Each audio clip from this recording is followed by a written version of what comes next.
स्वागत है आप सबके अपने YouTube चैनल के बाद क्लास लेके। मैं कैसे हैं दोस्तों, आशा है कि आप लोग अच्छे होंगे, रोशन पढ़ाई कर रहे होंगे। दोस्तों आज की इस वीडियो में वर्ब, सेंटेंस ये सब को देखने वाले हैं बहुत ही आसान तरीका से। तो वीडियो को पहली बार आए तो अंत तक बने रहिए। चलिए दोस्तों सवाल को हल करते हैं। देखिए यहाँ पे दिया है वर्ब। वर्ब का अब डिफिनेशन होगा। वर्ब इज एन एक्टिंग और doing word. Verb verb is acting, acting, acting or doing word, doing, doing word, words, doing words। इसका ये डिफिनीशन हो गया। एग्जाम्पल में देख लीजिए, यहाँ पे हो जाएगा एग्जाम्पल में to go, to read, read, to read, to run, run, to run, etc। अब इसके आगे देखिए सेंटेंस। सेंटेंस को देखने वाले बहुत ही आसान तरीका से तो देखिए सेंटेंस SENTENCE, सेंटेंस यानी वाक्य, वाक्य, वाक्य। अब इसका डिफिनीशन देखेंगे बहुत ही आसान तरीका से। देखिए इसका डिफिनीशन क्या होगा, तो a group, GROUP, group of meaningful, MEANING, meaningful, FUL, meaningful words, WORDS, words is called, CANNED, called a group of meaningful words is called sentence, SENTENCE, sentence. इसका ये डिफिनीशन हो गया। अब देखते हैं there are two parts of sentence, यानी तीन भाग में बांटा हुआ है। There are two parts of sentence, यानी दो भागों में बांटा हुआ है क्या, सेंटेंस। तो अब लिखते हैं there are, THERE, there are, ARE, are two, TWO, two parts, PARTS, there are two parts, there are two parts of sentence, यानी sentence ना दो भागों में बटा है। तो there are two parts of sentence, SENTENCE, sentence. ये हो गया। अब कौन कौन सा है पहला, तो पहला हो जाएगा, पहला पहला पहला हो जाएगा क्या, सब्जेक्ट, SUBJECT, सब्जेक्ट यानी कर्ता। ठीक, कर्ता, कर्ता, कर्ता। ठीक, दूसरा हो जाएगा प्रेडिकेट, PREDICATE, प्रेडिकेट। प्रेडिकेट में हो जाएगा यहाँ पे विधेय, विधेय, विधेय, विधेय। ठीक, यहाँ पे विधेय हो जाएगा, विधेय। ठीक, अब सब्जेक्ट में क्या होगा, तो one one who does, one who does the, one who does the work is called subject, one, O-N-E, one who, W-H-O, who, one who does, D-O-E-S, does the work, W-O-R-K, work is called, C-A-L-L-E-D, is called subject, SUBJECT, subject। अब बात करें विधेय की, तो except subject the remaining parts of sentence is called predicate. अब देखिए except, EXCEPT, except, except subject the, except subject, SUBJECT, except subject the, except subject the remaining, REMAING, remaining, except subject the remaining parts of sentence, parts, PARTS, parts of sentence, sentence, SENTENC, sentence, except subject, the remaining parts of sentence is called CANNAD, is called predicate. PREDICATE,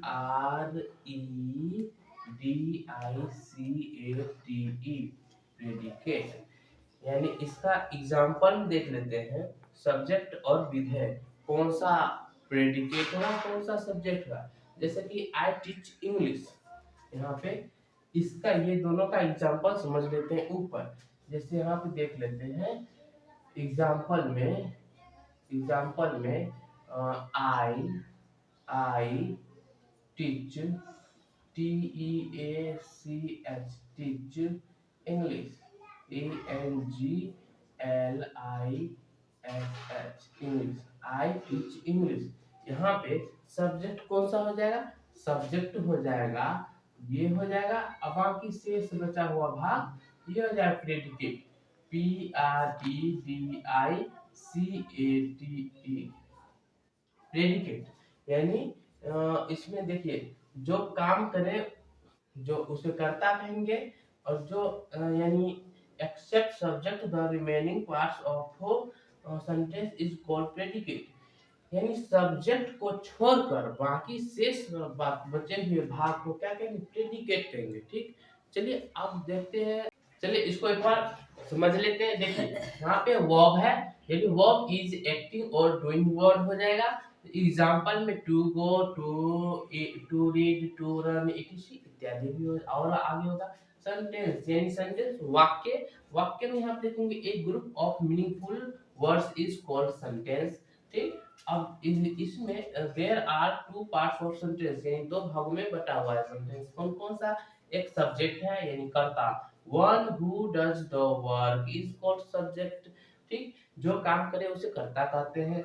उसके बाद देखिए predicate यानी विधेय, except subject the remaining,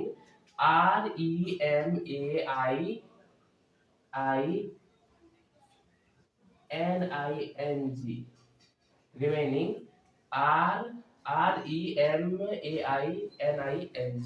remaining, REMAINING, remaining parts of sentence is called predicate।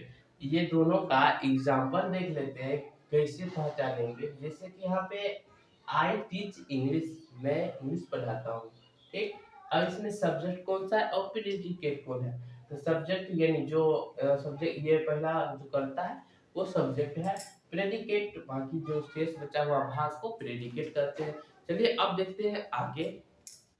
देखिए दोस्तों अब आगे अब काइंड्स देखेंगे, यानी there are, THERE, there are, there are five, FIVE, five kinds, KINDS, kinds of sentence, SENTENCE, sentence। यानी there are five kinds of sentence। अब इसको देखने वाले बहुत ही आसान तरीका से, तो पहला हो जाएगा असर्टिव सेंटेंस, पहला हो जाएगा assertive, ASSERTIVE, assertive sentence, SENTENCE, assertive sentence. अब दूसरा हो जाएगा इंट्रोगेटिव सेंटेंस, इंट्रोगेटिव सेंटेंस दूसरा, इंट्रोगेटिव, INTERROGATIVE,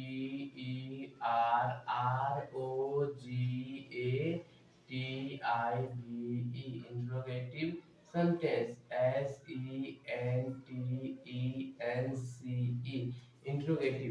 पहला हो जाएगा असर्टिव सेंटेंस, दूसरा इंट्रोगेटिव सेंटेंस, तीसरा हो जाएगा इम्परेटिव सेंटेंस, तीसरा हो जाएगा इम्परेटिव सेंटेंस, IMPERATIVE,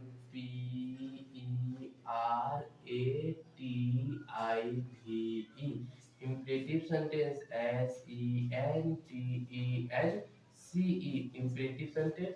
पहला हो जाएगा assertive sentence, दूसरा हो जाएगा interrogative sentence, तीसरा हो जाएगा imperative sentence, चौथा हो जाएगा ऑप्टेटिव सेंटेंस। चौथा हो जाएगा optative sentence, OPTATIVE,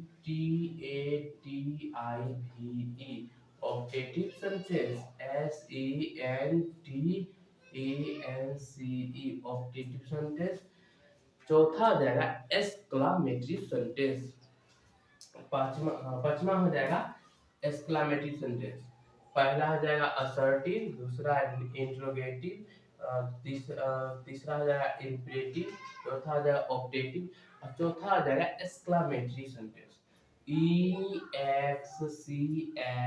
exclamatory, EXCL LAMATORY, exclamatory, exclamatory sentence, SENTENCE, exclamatory sentence। दोस्तों देखिए, पहला में हो जाएगा there are 5 types of sentence, इन पांचों को है। देखिए कौन कौन सा है, assertive sentence, interrogative sentence, imperative sentence, optative sentence, exclamatory sentence. अब ये सबको पांचों को नेक्स्ट वीडियो में देखने वाले हैं। दोस्तों यहाँ तक समझ में आ गया होगा तो लाइक करें और इसी तरह वीडियो के लिए चैनल को सब्सक्राइब करके रख लें ताकि नई नई जानकारी इसी तरह मिलते रहेगी। दोस्तों तब तक के लिए धन्यवाद, मिलते हैं अगले वीडियो में। जय हिंद।